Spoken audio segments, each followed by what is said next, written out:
Ассалаумағалейкум құрметті достар. Бүгін біз салық берешегі бар жоқ деген анықтаманы телефон арқылы қалай алу керек, соны үйрететін боламыз. Салық берешегін алудың екі жолы бар.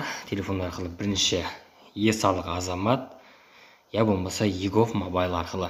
Бірінші әдісін көрсете кетсем, бірінші әдіс e-салық азамат арқылы жасалады.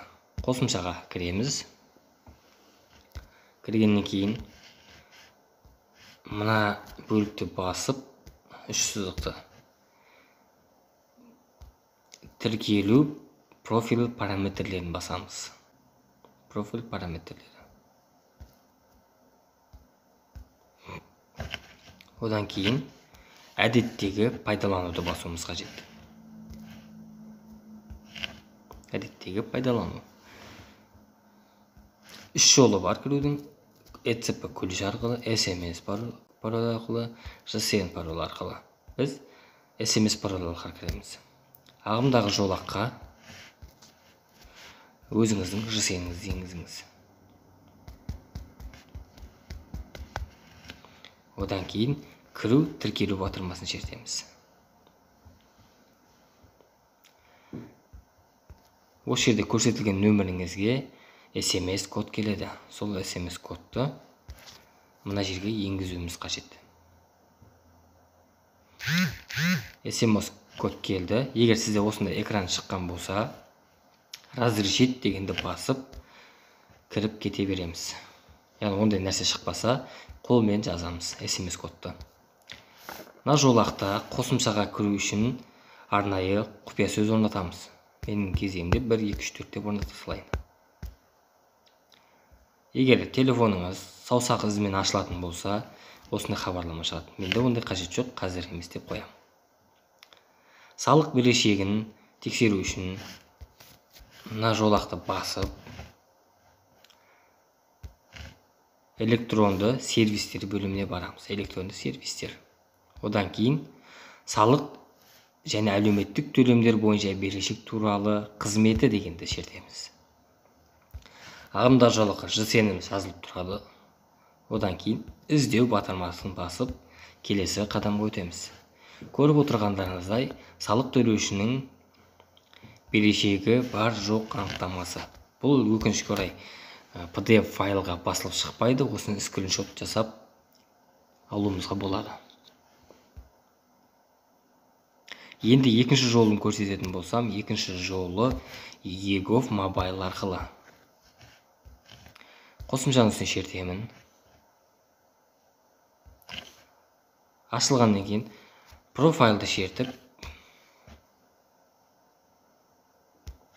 кіру батырмасын шертем. Кіру. Бізде де жаңағындай SMS арқылы кіру, ECP арқылы кіру. Мен SMS код арқылы кірем. JSON-ымды жазамын.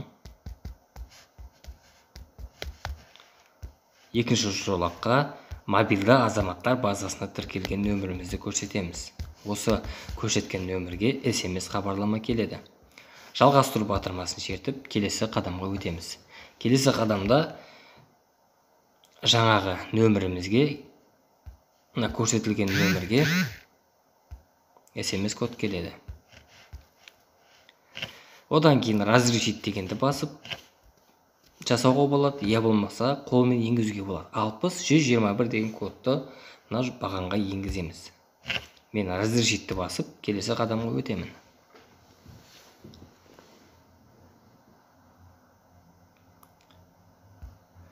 Берешегі жоқ анықтаманы алу үшін қызметтер деген батырманы шертіп, арнайы қызметтер дегенді басам. Арнайы қызметтер. Ең төменгі жаққа түсіп, мынан бағанды аламын. Салық берешегінің міндетті зейнетақы жарналары, міндетті кәсіби зейнетақы жарналары мен әлеуметтік аударымдары бойынша берешегінің жоқ бар екендігі туралы мәліметтер деген бағанды алып, үстіне шертіп, өзіңізге болса JSON-ды енгізесіз. JSON енгізілген бағанды таңдап, қызмет алу батырмасын шертеміз. Қызмет алу. қызмет алу тек автомат түрде жылдам шығады, және көріп отырғандарыңызды салық берешегін қарау. Барлық берешек нөл. Егер сіздің салықтық қарызыңыз болса, ол жерге шығып тұру қажет. Бұл жерге салық органыңыздың мекен жайы, толығырақ батырмасын шертіп,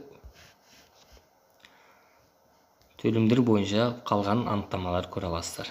Міне, құрметті достар, телефон арқылы салық берешегі бар жоғын тексеріп алдық. Біздің арнаға жазылыңыздар, лайк басыңыздар, пікір қалдырыңыздар. Рахмет, сау болыңыздар.